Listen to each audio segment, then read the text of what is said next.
नमस्कार, आप देख रहे हैं YouTube channel education portal Krishna. इस वीडियो की मदद से दो चर वाले रैखिक समीकरण युग्म चैप्टर का प्रश्नावली 3.2 में आए हुए प्रश्नों को एक एक करके हल करने वाले हैं। पहला प्रश्न इसका इस प्रकार से दिया हुआ है, निम्न समस्याओं में रैखिक समीकरण के युग्म में बनाएं। रैखिक समीकरणों का युग्म बनाना है और उनके ग्राफीय विधि से हल करना है।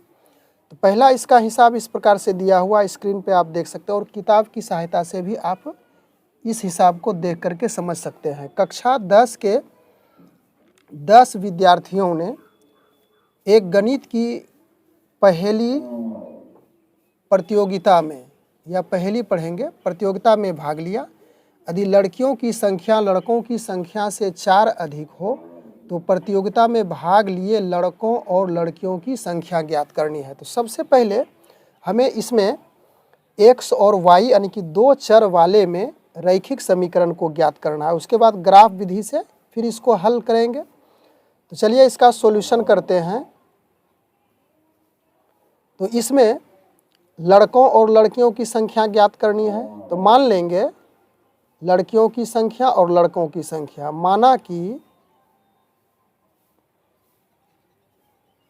लड़कों की संख्या x तथा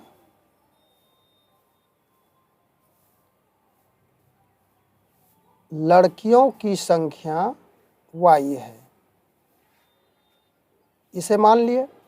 इसके बाद अब रैखिक समीकरण बनेगा, दो समीकरण बनेगा। तो पहले देखिए यहाँ पे कक्षा 10 के 10 विद्यार्थियों ने, यानी कि जब लड़का x है और लड़की y है तो दोनों मिला करके कुल विद्यार्थियों की संख्या 10 है, अर्थात x + y बराबर 10। इसे आप इस प्रकार से भी लिखेंगे y बराबर 10 - x। ऐसा इस वजह से किए हैं कि हमें समीकरण 1 जो यह बना इसके लिए सारणी बनानी है, फिर उसके बाद समीकरण 2 के लिए भी सारणी बनानी है। उसके बाद ग्राफीय विधि से इसको हल करेंगे।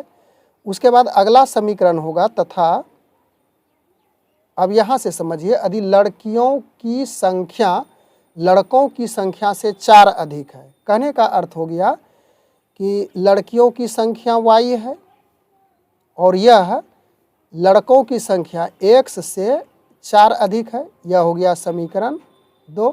पहला समीकरण यह हुआ और दूसरा समीकरण यह हुआ। x और इसमें y लेते हैं। x का वैल्यू सबसे पहले हमें मान लेना है। तो x का वैल्यू हम कुछ मान लेते हैं। चलिए x का 0 मानते हैं। उसके बाद आगे 3 मान लेते हैं। उसके बाद इसमें 4 मान लीजिए। अब समीकरण 1 क्या दिया हुआ है? यह है समीकरण 1, y बराबर 10 - x है। यहाँ पे देखिए यह है समीकरण 1। तो y का वैल्यू निकालेंगे, 10 - x है। तो x के स्थान पर चलिए इसको 0 रखिए, पहले 0 रख दिए तो यह 10 हो गया, यानी कि 10 प्राप्त हो गया। फिर x का वैल्यू 3 रखेंगे तो इसी प्रकार से 10 - 3 होगा, y बराबर 7 होगा यहाँ पर। उसके बाद फिर x का वैल्यू 4 लेंगे तो 10 - 4 तो यह हो जाएगा 6, यहाँ पर 6 प्राप्त हो गया। अब इसी प्रकार से समीकरण 2 के लिए, समीकरण 2 के लिए सारणी बनाना है।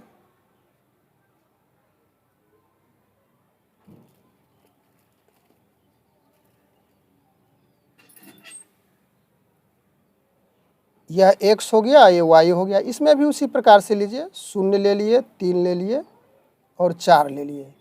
तो अब समीकरण आपका 2 यहाँ पे दिया हुआ है, यानी कि y बराबर x + 4 है। तो x के स्थान पे पहले 0 रखेंगे तो यह 4 प्राप्त हो गया, यानी कि y का वैल्यू 4 आ गया। फिर y बराबर x के स्थान पे अब 3 रखना है तो 4 × 3 = 7 हो गया, ये 7 रखेंगे। फिर y बराबर 4 रखिए तो 4 + 4 बराबर 8 हो गया, तो यहाँ पर 8 हो गया। अब इसके लिए हम लोग एक भुज बनाएंगे जो कि ग्राफ का है। यह x हो गया, ये x डैश, ये y और ये y डैश। इसे आप ग्राफ पेपर पर बनाएंगे तो बहुत अच्छा से बनेगा। हम लोग यहाँ पे सिर्फ समझेंगे 1 2 3 4 5 6 7 8 9, 1 2 3 4 5 6 7 8 9, 1 2 3 4 5 6 7 8 9, 1 2 3 4 5 6 7 8 9। अब देखिए समीकरण 1 के लिए सारणी यहाँ है तो x का वैल्यू 0 है, तो यह मूल में हो गया, यानी कि मूल बिंदु ओरिजिन में 0 यहाँ पे हुआ। और y का 10 है तो ऊपर में 10 चलेंगे, 10 यहाँ हो गया इस पार्ट पे, तो यहाँ पे आप डॉट लगा देंगे। उसके बाद x का वैल्यू 3 है तो इसमें इस पार्ट में देखिए 1 2 3 यहाँ पे आ गया 3, और y का 7 है तो ऊपर चलेंगे 1 2 3 4 5 6 7, यानी इसके सीध में आप चलिए यहाँ पे हो गया, ये बिंदु हो गया। उसके बाद x पर 4 है, यहाँ पे देखिए 4 है तो x पर x अक्षीय है, 1 2 3 4 यहाँ लेना है, और 6 है फिर 1 2 3 4 5 6, यानी कि इस भाग में होगा। अब इसे स्केल रख करके आप इस तरह से खींच देंगे, तो यह हो गया किसके लिए, y बराबर 10 माइनस x के लिए ग्राफ बना। अब समीकरण 2 के लिए जो सारणी आया है इसका वैल्यू रखिए, x का 0 है तो y का 4 है, तो 1 2 3 4 यहाँ पे इस पॉइंट पे आ गया, यहाँ पे देखिए। उसके बाद x का 3 है तो 3 यहाँ है, और y का 7 है तो यहाँ 4 5 6 7, यानी कि यही पॉइंट प्राप्त होगा यहाँ पे। इसको चलिए लिख देते हैं 3 और 7। उसके बाद 4 लेंगे तो 8 होगा, यानी कि ऊपर चल जाएगा, यहाँ पे x पर 4 हो गया तो इसको चलिए ऊपर चलिए 7 ये हुआ, तो 1 आगे लेंगे, एक घर यहाँ पे हो गया। अब इसको उसी तरह से स्केल रख करके आप ऐसे मिला देंगे, सब टच करते हुए जाएगा, ध्यान रखिएगा यहाँ पे थोड़ा सा सही से नहीं हो पा रहा है। तो कहाँ पे प्रतिच्छेद किया, यह लाइन, यानी कि y बराबर 10 माइनस एक्स, और यह हो गया y बराबर x प्लस 4 के लिए खींचे, 2 लाइन गई है और यहाँ पे प्रतिच्छेद कर रहा है इस स्थान पे, कितना पे कर रहा है, 3 और 7 पे प्रतिच्छेद कर रहा है। तो निश्चित रूप से इसका हल हो गया x बराबर 3 और y बराबर 7, यानी कि जो प्रतिच्छेदी है, प्रतिच्छेद कर रहा है, वहीं पे उसका हल प्राप्त होगा आपको। तो x किसका मान माने थे, x लड़कों की संख्या, तो यह हो गया लड़कों की संख्या बराबर 3 और लड़की की संख्या बराबर 7, यही दोनों मिलकर के आंसर हो गया।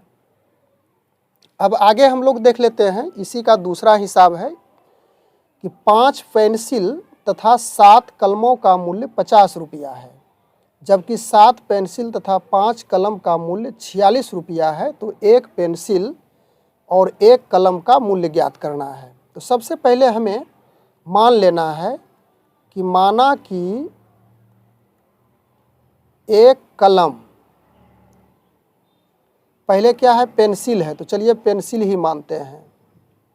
माना कि 1 पेंसिल का मूल्य 100 रुपया तथा 1 कलम का मूल्य y रुपया है, मान लिए। अब समीकरण 2 चर वाले आएगा, तो 5 पेंसिल तथा 7 कलम, यहाँ पे देखिए 5 पेंसिल और 7 कलम का मूल्य 50 रुपया है। प्रश्न से यानी 1 पेंसिल का मूल्य 100 रुपया है, तो 5 पेंसिल का मूल्य कितना होगा, 5x होगा, प्लस 7 कलम का मूल्य करा, तो y माने हैं 1 कलम का, तो यह हो जाएगा 7y, और दोनों मिल करके 50 रुपया होता है। यह समीकरण फर्स्ट हो गया। उसके बाद 7 पेंसिल, तो 7x और 5 कलम तो 5y बराबर 46 हो जाएगा। ये समीकरण सेकेंड हो गया। अब इसे उसी प्रकार से ग्राफ विधि से हल करना है। तो समीकरण 1 के लिए आप सारणी बना लेंगे, फिर समीकरण 2 के लिए सारणी बना लेंगे। तो हम यहाँ पे ग्राफ विधि से हल नहीं करते हैं, आप ग्राफ विधि से हल कीजिएगा। जैसे कि प्रश्न संख्या 1 को हम लोग हल किए थे, तो इस समीकरण को हल कीजिए। तो इसमें 5 से गुना कर देते हैं और इसमें 7 से गुना करते हैं। तो यह हो गया 5 25x प्लस 7 5 35y और 5 25 यानी कि 250 हो गया। उसके बाद आगे हो जाएगा, इसको गुना कीजिए, 7 49 प्लस 7 5 35y और 46 गुना 7 करेंगे तो यह 322 होगा। अब इसको घटाते हैं, चिन्ह परिवर्तन हो गया, यह कैंसिल। अब -49 में से 25 घटाएंगे तो आपका -24x प्राप्त होगा और 322 में से 250 घटाएंगे तो माइनस यह 72 होगा। माइनस माइनस कैंसिल, इसलिए x बराबर 72/24। इसको कटा दीजिए, 24 तिया 72 यानी कि 3 आ गया वैल्यू। अब समीकरण 1 से हम चलेंगे, x का ही मान निकला है, y का मान निकालेंगे। तो समीकरण 1 है 5x प्लस 7y 50। अब 5 इंटू यहाँ पर रख दीजिए 3, x का वैल्यू निकाल चुके हैं। 7y बराबर 50, 5 तिया 15 प्लस 7y 50 यानी कि 7y बराबर 50। यह जो 15 है इधर माइनस हो गया। 7y बराबर 50 में से 15 घटाएंगे तो 35 होगा। इसलिए y बराबर 35/7, 7 5 35 यानी कि 5 वैल्यू आ गया y का। तो x यानी कि एक कलम का, एक पेंसिल का मूल्य हो गया x। तो x का वैल्यू कितना निकाले हैं 3, यानी कि 3 रुपया हो गया। और एक कलम का, इसको y माने थे और y का वैल्यू यहाँ पे निकाले हैं तो यह 5 रुपया हो गया। यह दोनों मिल करके आपका आंसर हो गया। इसे ग्राफ विधि से उसी प्रकार से हल करेंगे। तो इसके लिए सारणी बनाना होगा और सारणी में आपको सुगमता के लिए x का वैल्यू 3 लेंगे तो y का वैल्यू 5 प्राप्त हो जाएगा। और यहीं पे जा कर के जैसे आप बनाएंगे ग्राफ इस प्रकार से x डैश y डैश, तो एक स्थान पे जा कर के यह दोनों जो रेखा है, दोनों समीकरण के लिए यह प्रतिच्छेदी हो जाएगा, प्रतिच्छेद करेगा और यह 3 और 5 पर आपका प्रतिच्छेद होगा, जो कि आंसर प्राप्त हो जाएगा। प्रति पेंसिल 3 रुपया और प्रति कलम y रुपया होगा। इसके बाद हम लोग आगे बढ़ते हैं प्रश्न संख्या 2 में। इसमें प्रश्न आप हिसाब से देख लीजिएगा, हम यहाँ पे सिर्फ सोल्व करते हैं। तुलना कर ज्ञात कीजिए कि निम्न समीकरण युग्म द्वारा निरूपित रेखाएं एक बिंदु पर प्रतिच्छेद करती है, समांतर है अथवा समपाती है। यानी हमें ज्ञात करना है कि प्रतिच्छेदी है, प्रतिच्छेदी या तो फिर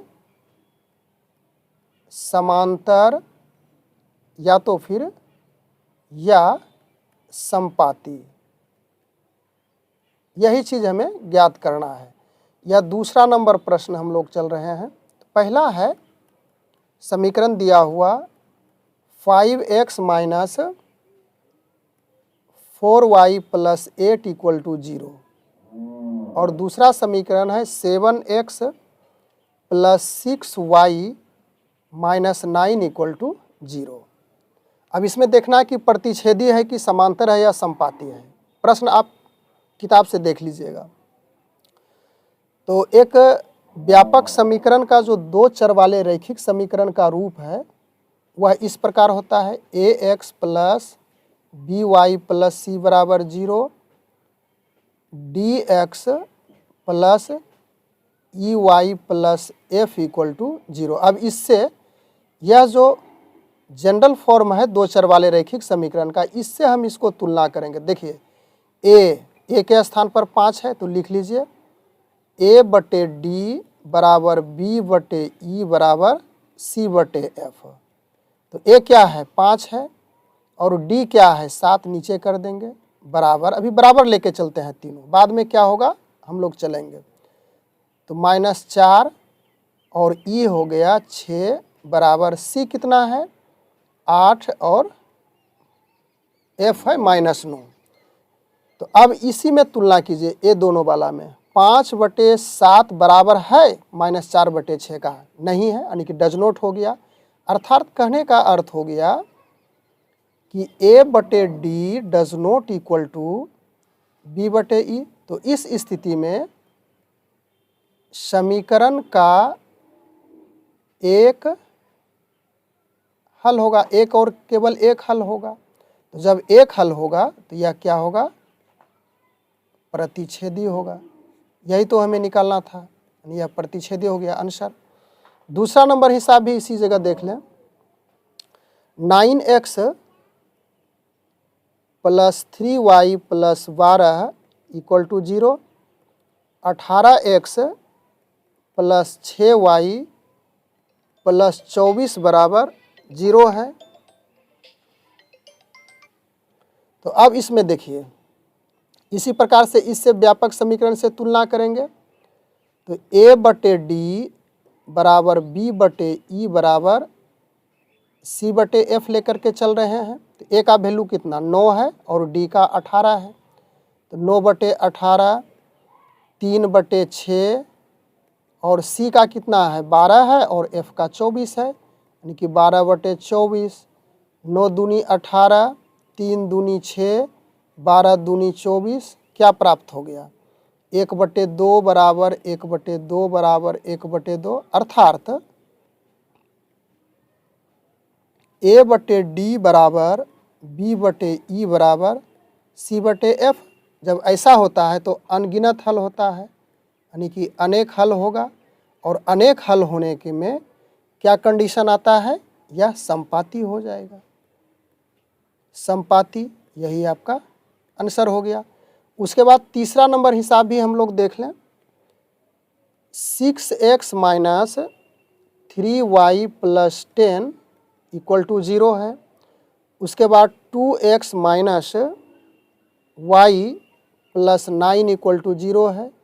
तो फिर लिखेंगे a बटे डी बराबर b बटे ई बराबर c बटे एफ। अब वैल्यू रखिए 6/2 -3 -1 10/9, 2 तिया 6, माइनस माइनस कैंसिल, यह क्या प्राप्त हो गया 3/1 बराबर 3/1 बराबर 10/9। तो 10/9 तो बराबर नहीं है, तो यह डज नॉट इक्वल टू हो गया। अर्थात a बटे डी बराबर b बटे E does not equal to c बटे एफ। तो कोई हल नहीं होगा, कोई हल नहीं होगा। जब कोई हल नहीं हो गया तो इसका कंडीशन समांतर आता है, यही आपका आंसर हो गया। यानी कि समांतर और दूसरा में संपाती और तीसरा में यह आपका प्रतिच्छेदी हो गया। इसके बाद हम लोग अगला प्रश्न में आ चुके हैं। प्रश्न संख्या 3 है, किताब से आप समझ लीजिएगा, एक्सरसाइज 3.2 का है। अनुपातों a1/a2, b1/b2 और c1/c2 की तुलना कर ज्ञात कीजिए कि निम्न रैखिक समीकरणों के युग्म संगत हैं या असंगत। तो ध्यान रखिएगा, संगत जब होगा तो वैसी स्थिति में एक हल होगा, एक और एक हल, और अनगिनत भी होगा, अनगिनत हल होगा। और असंगत की बात जब करें तो इसमें कोई हल नहीं होगा, कोई हल नहीं होगा। बस इसी चीज़ को ध्यान में रखना, संगत में एक और केवल एक हल या तो फिर अनगिनत हल होगा, और असंगत में कोई भी हल नहीं होगा। तो इसका पहला समीकरण है 3x + 2y = 5 है। उसके बाद 2x माइनस 3y बराबर 7 है, यही दिया हुआ है। तो चलिए सबसे पहले इसको हम जीरो कर लेते हैं, दोनों समीकरण को। 3x plus 2y minus 5 equal to 0, 2x minus 3y minus 7 equal to 0। अब इसी से ax plus by plus c equal to 0, dx plus ey plus f equal to 0, इससे हम तुलना करेंगे सभी समीकरण का। तो a बटे d लिखिए, b बटे e बराबर c बटे f। तो a कितना है 3 और d है 2 बराबर, अभी बराबर लेके चलेंगे, बाद में हम इसको क्लियर करेंगे। फिर 2 minus 3 minus 5 minus 7, minus minus cancel, क्या हो गया 3 बटे 2। इसको देखिए 3 बटे 2 बराबर है 2 बटे माइनस 3 का, नहीं है, अर्थात क्या हो गया, डज नॉट इक्वल टू हो गया, यानी a बटे d does not equal to b बटे ई, यानी इसको लिखिएगा यहाँ पे अर्थात, ठीक रहेगा। तो ऐसा जब कंडीशन आता है तो एक हल होता है, एक हल होगा, यानी कि एक और केवल एक हल। तो एक जब हल हो गया तो इसको देखिए, हम लोग यहाँ पे समझ चुके थे कि यह संगत होगा, संगत, यही आपका आंसर हो जाएगा। इसके बाद आगे हम लोग चलें दूसरा नंबर प्रश्न में। 2x माइनस 3y बराबर 8 है और दूसरा समीकरण है 4x minus 6y equal to 9 है। तो इसे भी उसी प्रकार से जीरो कीजिए। 2x minus 3y minus 8 equal to 0, 4x minus 6y minus 9 equal to 0। Clear है। अब इसी से आएंगे, फिर यह जो सामान्य समीकरण है तुलना करके लिखेंगे। a बटे डी बराबर b बटे ई बराबर c बटे f। a कितना है 2, d है 4, यहाँ से तुलना करते चलिए सब आपको मिल जाएगा। Minus 3 minus 6 minus 8 minus 9, minus minus cancel, 2 दूनी 4 3 दूनी 6, क्या प्राप्त हो गया 1 बटे 2 बराबर 1 बटे 2, लेकिन बराबर नहीं हुआ 8 बटे 9 का, अर्थात a बटे डी इक्वल टू b बटे E does not equal to c बटे f। तो ये क्या हो गया, कोई भी हल नहीं हुआ। कंडीशन यह बता रहा है कोई भी हल नहीं होगा। तो जब कोई भी हल नहीं होगा तो यहाँ पे हम लोग समझ चुके थे कि यह हो गया असंगत, यही आपका आंसर हो गया। इसके बाद तीसरा नंबर प्रश्न में हम लोग आ चुके हैं। 3/2x plus 5/3y equal to 7 है। इसके बाद दूसरा समीकरण 9x minus 10y equal to 14 है। इसको जीरो कीजिए उसी प्रकार से। 3/2x plus 5/3y minus 7 equal to 0, 9x minus 10y minus 14 equal to 0। अब उसी प्रकार से लिखिए a बटे डी बराबर b बटे ई बराबर c बटे f। a का वैल्यू 3/2 और d हो गया आपका 9, b हो गया 5/3 बाय माइनस 10, बराबर कीजिए -7 बाय -14, माइनस माइनस कैंसिल। अब इसको एक बार सजा लीजिए, 3/2 गुना, और यहाँ पे कुछ नहीं तो एक करते हैं तो 1/9। उसी प्रकार से 5/3 गुना 1/-10 और 7/14 है। अब जहाँ तक ये कटता है कटा लीजिए, नहीं कटता है तो गुना कर दीजिए। 9 दूनी 18, ये कटता था नहीं, कटा लीजिए 3 से, तो 3 दूनी या 6 हो गया, इसे 6 रखेंगे, नहीं इसको हटाइए,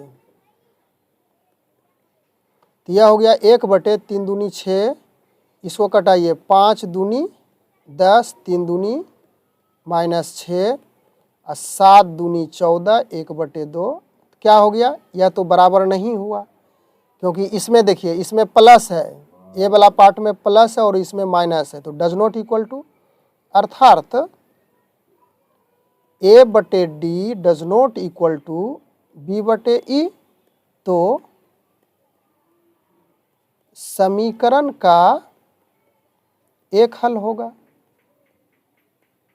जब समीकरण का एक हल होता है तो वैसी स्थिति में क्या होता है, हम लोग जान रहे हैं कि इसका संगत होता है।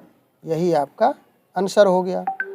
उसके बाद अगला हम लोग देख लें हिसाब, चौथा नंबर में आ चुके हैं। यह है 5x minus 3y equal to 11 और दूसरा समीकरण है -10x plus 6y equal to -22। इसे भी जीरो कर लीजिए। तो 5x माइनस 3y माइनस 11 बराबर 0।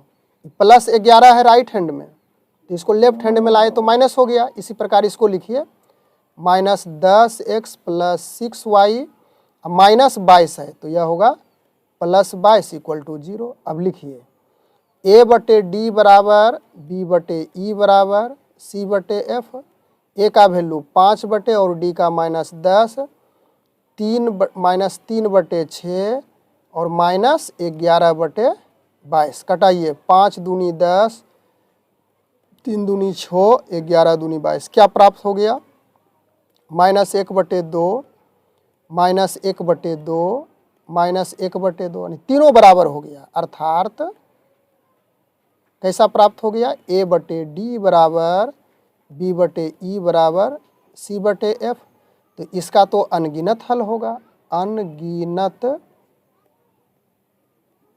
हल होगा। जब अनगिनत हल होगा तो यह हो गया संगत। यही आपका आंसर है। इसके बाद अगला हिसाब हम लोग समझें, 5वां नंबर, इसका अंतिम हिसाब है, यानी तीसरा नंबर का। 4/3x प्लस 2y बराबर 8 और दूसरा समीकरण है 2x प्लस 3y बराबर 12। तो इसको जीरो कीजिए। 4/3x plus 2y minus 8 equal to 0। 2x plus 3y minus 12 equal to 0। अब लिखिए A/D बराबर B/E बराबर C/F। तो A का वैल्यू कितना, 4/3/2 बराबर 2/3 बराबर -8/-12। इसको और क्लियर कीजिए, 4/3 गुना और कुछ नहीं तो यहाँ पे 1 है, तो 1 ऊपर चल गया, नीचे 2 आ गया। 2/3, इसको माइनस माइनस हटा लीजिए, इसको कटा सकते हैं। 4 दूनी 8, 6 दूनी 12, 2 दूनी 4, 3 दूनी 6, यानी कि 2/3। इसको कटाइए, 2 दूनी 4, क्या बचा, 2/3 बराबर 2/3 बराबर 2/3। क्या हो गया, अर्थात A/D बराबर B/E बराबर C/F। तो क्या हो जाएगा, इस समीकरण का अनेक हल होगा। जब अनेक हल होगा तो हम लोग समझ रहे हैं कि यह संगत होगा। यही आपका आंसर हो गया। इसके बाद 4 नंबर प्रश्न में फिर उसी प्रकार से कह रहा है कि निम्न रैखिक समीकरणों के युग्मों में से कौन से युग्म संगत, यानी उसी प्रकार से चुनना है संगत और कौन सा असंगत है। तो संगत और असंगत के बारे में हम लोग समझ चुके हैं कि संगत में एक हल या तो फिर अनगिनत हल होगा, अनगिनत हल होगा, और असंगत में कोई भी हल नहीं होगा, कोई हल नहीं होगा। तो इसी प्रकार से आपको चुन लेना है और वही आपका आंसर हो जाएगा। इसमें हमें समय नहीं लगाएंगे, आगे बढ़ जाते हैं। आप इसको हल कर लीजिएगा, आपके लिए छोड़ रहा हूँ। अब आगे है 5वां नंबर प्रश्न, इसे भी हम लोग देख लें। एक आयताकार बाग जिसकी लंबाई चौड़ाई से 4 मीटर अधिक है, एक अर्ध परिमित का अर्ध परिमाप 36 मीटर है। बाग की बीमाएं ज्ञात करना, यानी कि लंबाई चौड़ाई ज्ञात करनी है। प्रश्न किताब से आप देख लीजिएगा, हम इसको हल करते हैं। तो एक आयताकार बाग है, इसको बना लीजिए। आयताकार बाग हो गया, ए बी और ए हो गया सी और यह डी। लंबाई को x मानते हैं और चौड़ाई को y मानते हैं। तो मान लीजिएगा, लिखना पड़ेगा, माना कि लंबाई x मीटर तथा चौड़ाई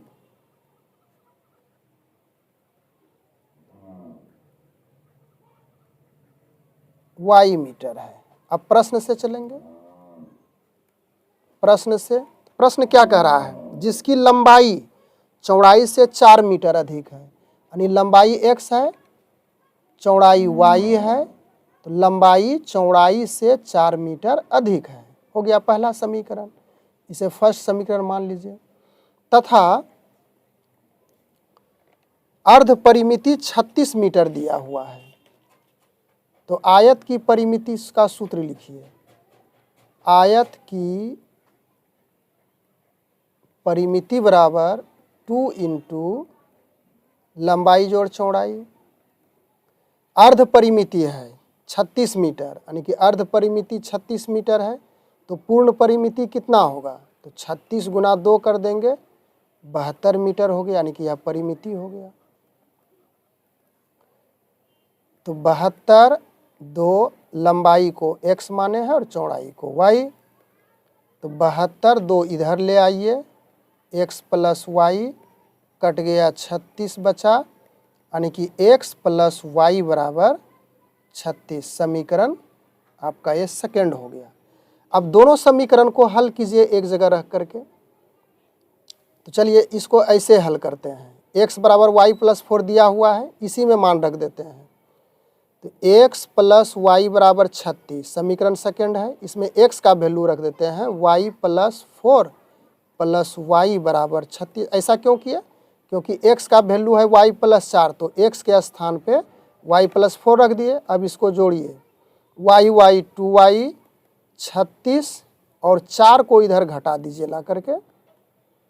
2y बराबर 36 में से 4 जाएगा तो 32, इसलिए y बराबर 32/2, 16 दूनी 32, यानी कि 16 मीटर आ चुका है। किसका वैल्यू? y का वैल्यू। x का मान निकालने के लिए समीकरण 1 से चलेंगे। समीकरण 1 से तो x बराबर y प्लस 4 है, तो 16 प्लस 4 20 मीटर आ गया। स्पष्ट है कि लंबाई बराबर 20 मीटर और चौड़ाई बराबर 16 मीटर है। यही दोनों मिलकर के आपका आंसर हो गया। तो इस प्रकार से इस वीडियो की मदद से हम लोग प्रश्नावली 3.2 में आए हुए कुछ प्रश्नों का हल किए। इसके बावजूद भी इस प्रश्नावली में कुछ प्रश्न बच जाता है, जिसे हम लोग नेक्स्ट वीडियो में हल करेंगे। बस आज के वीडियो में इतना ही। धन्यवाद।